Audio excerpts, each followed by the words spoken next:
I'm Stacy Lane. I'm manager of community collaboration at Penland School of Craft, and we are at Fire on the Mountain Blacksmithing Festival today.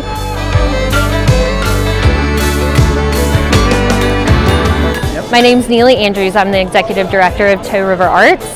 So the Fire on the Mountain Blacksmith Festival is a collaboration between Spruce Pine Main Street, Penland School of Craft, and our organization Toe River Arts, which is an arts council that was founded here in 1976.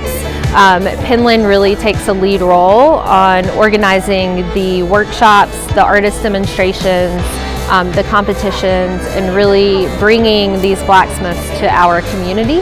Some of the great things about it is that we get really world-class demonstrators to demonstrate for our festival, and then we have also things for children and other people.